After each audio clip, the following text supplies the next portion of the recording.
긴급 속보, 남중국해에서 북한과 일본이 충돌하다. 북한은 일본 군함을 침몰시켰다. 일본, 북한의 움직임에 강력 대응, 대전쟁의 충격적인 비밀이 밝혀졌다. 북한이 일본이 태평양전쟁 때 침몰한 함정의 이름까지 부활하며 해군력을 증강하고 있다며 재침전쟁 준비 책동이라고 비난했습니다. 북한 외무성은 오늘 4일 일본 연구소 연구원 김설아 명의로 홈페이지에 올린 글에서 얼마 전 일본이 해상자위대의 신형 호위함 진수식을 또다시 벌려놓았다. 며 스쳐 지날 수 없는 것은 호위함의 이름을 이번에도 태평양전쟁에 참가하였다가 침몰한 경순양함을 연상케 하는 야하기호로 명명한 것이라고 썼습니다. 일본은 지난달 진수한 모가미급 해상자위대 호위함의 이름을 야하기로 명명했는데 제2차 세계대전 당시 오키나와 해역에서 침몰한 옛 일본 해군 경순양함의 한 명을 본떴습니다. 김 연구원은 일본은 새 군함을 건조할 때마다 일본 해군에 복무하였던 함선들의 이름을 그대로 본뜨고 있다. 며 명백히 제국시대의 옛 지위를 갈망하면서 부활시켜보자는 의도라고 비판했습니다. 또 어떻게 하나 패망의 안가품을 해보려고 재침전쟁 준비 책동에 열을 올리고 있는 일본 반동들의 위험한 행태를 직관적으로 보여주고 있다. 며 일본이 모지름, 안간힘을 쓰며 복수주의로 나가는 길은 패망의 전철을 밟는 길이라고 덧붙였습니다. 한편 북한 외무성은 이날 일본 연구소 소장 차성일 명의의 다른 글에서도 일본을 향해 각을 세웠습니다. 차 소장은 기시다 후미오 일본 총리가 지난달 북대서양조약기구 나토 정상회의에서 북한을 향해 우크라이나 사태가 북조선, 북한의 핵과 미사일 개발을 추진할 기회가 열려있다는 잘못된 신호를 주어서는 안 된다고 하면서 얼빠진 크비드 타령을 되풀이하였다고 밝혔습니다. CVID는 완전하고 검증 가능하며 불가역적인 비핵화로 북한이 강경하게 반대하는 표현입니다. 차 소장은 일본이 그처럼 악의에 차서 우리를 걸고 드는 것은 우리 공화국에 대한 일본 반동들의 체질적인 거부감과 변함없는 대륙 침략 야망의 집중적인 표현이라며 우리는 우리의 자주적 권리를 침해하는 행위에 대해서는 절대로 용납하지 않는다고 강조했습니다. 2. 일본, 한국 요청 없이 대북 공격 가능성 낮아. 미일 동맹은 한반도와 대만 해협이라는 두 개의 위협을 동시에 마주해야 한다. 한국이 요청하지 않는 한 일본이 일부러 대북 공격 작전에 참여할 가능성은 높지 않다. 일본의 지안파 안보 전문가인 미치시타 나루시게 56, 일본 정책연구대학원 대학 GRIPS 교수가 일본 정부가 16일 각의 결정, 한국의 국무회의 의결, 한 적기지 공격 능력 보유를 뼈대로 한 국가안전보장 전략 등 안보 관련 세계 문서 개정에 의미를 일본이 대만 해협의 평화 안정에 기여하기 위해 본격적으로 나서겠다는 의사를 밝힌 것이라고 설명했다. 일본 내에서도 전후 70여 년간 이어진 전수방위 원칙, 일본의 무력은 방어를 위해서만 사용한다는 원칙에서 큰 변화가 이뤄졌다는 평가가 나오는 이 결정의 핵심 목표가 북한 타격이 아닌 중국 견제를 위한 것이란 견해를 밝힌 것이다.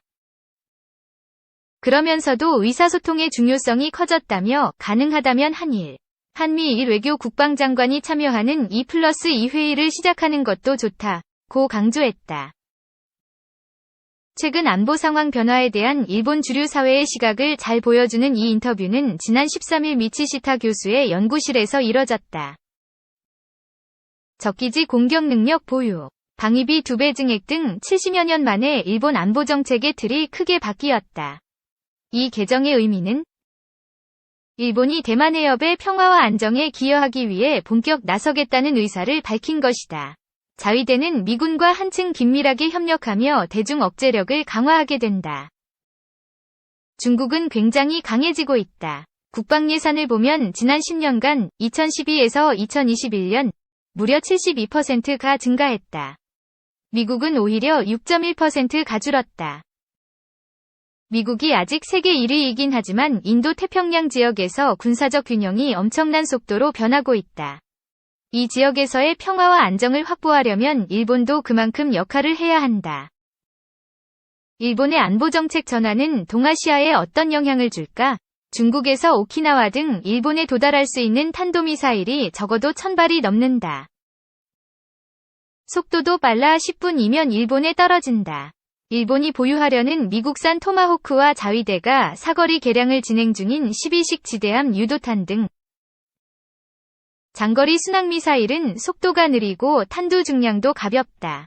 충분하지 않지만 대만 해협에서 미일 동맹과 중국 사이에 군사균형을 유지하는 데 일조할 것으로 생각한다.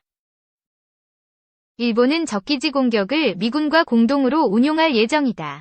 미일이 판단하면 일본이 직접 북한을 타격할 수 있다.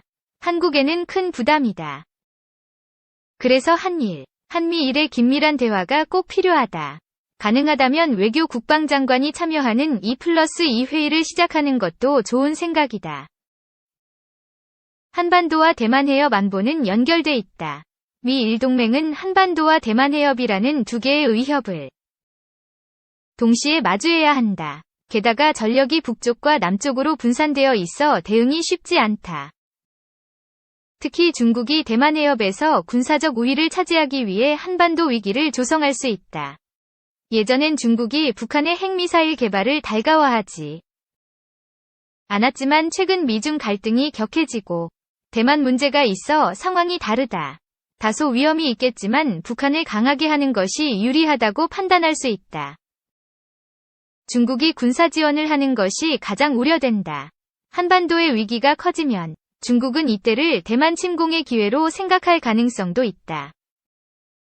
한반도의 분쟁이 발생하면 한미가 주로 북한에 대응하고 미일은 중국이 대만을 공격하지 않도록 남서쪽으로 전력을 전개하게 될 것이다.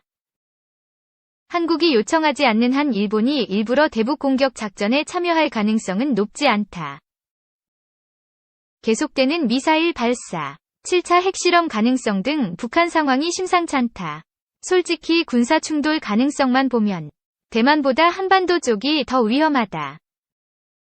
남북이 서로 공격력이 강해 칼을 들고 마주보고 있는 느낌이다. 한미일의 대북 정책이 일치하기 쉽지 않은데 요즘 좀 특이한 상황이다.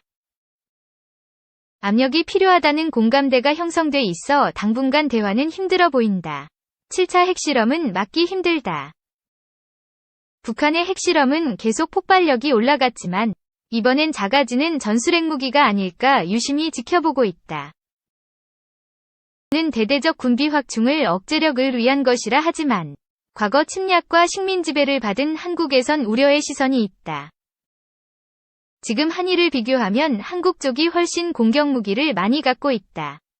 국방 예산도 큰 차이가 없고 일본이 국내 총생산의 1% 수준이라면 한국은 2.8%를 차지한다. 최근 10년 동안 한국은 국방 예산이 43%나 늘었다. 일본은 18% 증가했다. 중국을 상대로 한 외교 노력은 필요하지 않나? 미국 등 국제사회가 오랫동안 중국에 대한 외교적 노력을 진행해왔다. 중국이 책임을 갖고 국제사회의 일원이 되길 기대했지만 그 사이 군사력을 엄청나게 키웠다. 외교적 노력은 필요하지만 군사력이 담보되지 않은 외교는 영향력이 없다. 자신들이 강한데 중국이 협력에 나설 이유가 없다. 3. 사상 최대 규모 일본 전함은 왜 자살작전 내몰렸나? 1945년 4월 7일 오키나와 전투를 지원하기 위해 출격했던 일본 해군 제2함대가 규슈 남방해역에서 미 해군의 공습을 받고 괴멸됐다. 1944년 이래 급격하게 가속화된 제국 일본의 몰락을 상기한다면 이날의 참패 역시 양측에게는 새로울 것이 없는 결과였으리라. 문제는 이날 괴멸한 제2함대가 사실상 일본 최후의 해상 전력이었다는 점에 있었다. 작전에 동원할 수 있는 유일한 함대가 쓰러지면서 일본 해군에 의한 해상 작전은 더 이상 불가하게 됐다. 일본 해군의 존재는 그 전략적 의의를 완전히 상실하고 만 것이다. 제2함대의 괴멸은 단순히 일본 해군의 실패만을 의미하는 것이 아니었다. 격침된 함선 목록에서 단연 돋보이는 전함 야마토, 잔 함대와 는 제국. 일본이라는 국가의 실패, 아시아 태평양 전쟁을 관통해오던 총력전 체제의 실패를 만천하에 드러냈다. 길이 263.8m, 주포 구경 46cm, 배수량 72,809톤에 이르는 사상 최대 규모의 전함으로 명성을 떨치던 야마토는 미군에게 유효타를 입히지도 못한 채 무력하게 수장됐다. 전함 야마토, 탄생부터 예고됐던 전쟁. 러시아 다음은 미국이었다. 일본에서 2019년 개봉한 영화 아르키메데스의 대전은 전함 야마토를 건조하고 이를 발판으로 미국과의 전쟁을 벌이려는 일본 해군 내 과격파들의 음모를 주제로 하고 있다. 전함 야마토는 탄생부터 아시아 태평양 전쟁을 예고했다. 미국과 영국, 일본의 해군 전력 보유량을 제한했던 워싱턴 군축 조약과 런던 군축 조약이 파기된 이후 일본 해군은 1937년부터 전함 야마토의 건조에 돌입했다. 규모에서 보이는 바와 같이 전함 야마토의 건조는 일본의 국력에 부담이 되는 사업이었지만 해군 내 주류 세력은 완강하게 전함 야마토 건조를 추진했다. 전함 야마토의 건조는 장차 다가올 미국과의 결전을 염두에 둔 것이었다. 일본 해군은 러일 전쟁에서 숙적 러시아 해군을 대파했다. 러시아 해군이 더 이상 일본 해군의 적수가 되지 못한다는 것이 분명해지자 일본 해군은 새로운 가상적국으로서 미국을 설정했다. 태평양을 사이에 두고 벌어지는 미국과의 대치는 일본 해군이 제국의 지도부 내에서 그 존재 의위를 주장할 수 있는 가장 효율적인 수단이었다. 즉 언젠가는 다가오게 될 미국과의 싸움을 전제할 때야 비로소 일본 해군의 팽창과 예산 확보가 정당화될 수 있었던 것이다. 해군 내 온건파들과 민간 정치인들은 일본의 국력이 미국, 영국과의 무제한 군비 경쟁을 감당할 수 없을 것이라 봤으므로 군축 조약을 추진했다. 이에 해군 내 과격파들은 천황이 해군 군령부에 위임한 통수권을 내각 따위가 침범할 수는 없다. 는 논리로 강경하게 반발하며 정치적 투쟁을 이어나갔다. 일본 내부의 소요, 국제질서의 혼란 속에서 결국 군축 조약은 휴지 조각이 됐다.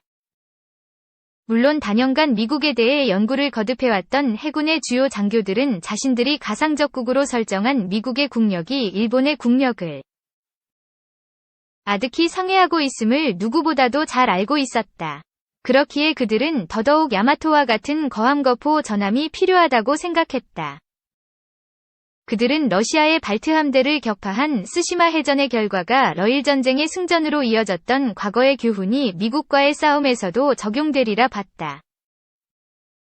즉 객관적 국력이 열세에 놓여 있다 해도 미 해군 주력 함대를 상대로 결정적인 승리를 거둘 수 있다면 전쟁의 흐름 자체도 지배할 수 있으리라고 판단했던 것이다.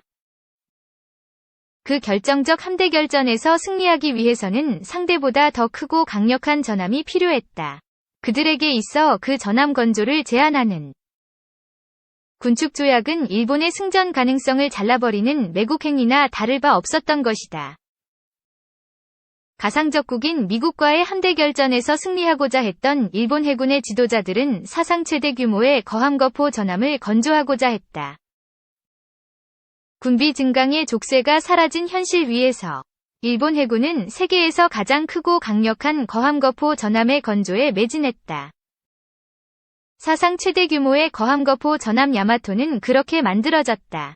진주만 공습 직후인 1941년 12월 16일에 취역한 전함 야마토는 일본 해군의 지도자들로부터 아시아 태평양 전쟁의 결과를 좌우할 최종 병기로 믿어졌다. 언젠가는 벌어질 함대 결전을 위해 해군의 지도자들은 전함 야마토와 그 자매함 전함 무사시, 잔 한무장, 위 출격을 자제했다. 이들은 러일 전쟁에서와 마찬가지로 이번 아시아 태평양 전쟁에서 역시 미 해군이 일본 근해로 진격해오는 과정에서 손실과 피로가 누적됐을 때 비로소 결전이 벌어질 것이라고 믿었다. 스시마 해전을 뛰어넘을 그 결전의 날에 다다를 때까지 최종 병기 야마토급 전함은 반드시 아껴둬야 했다.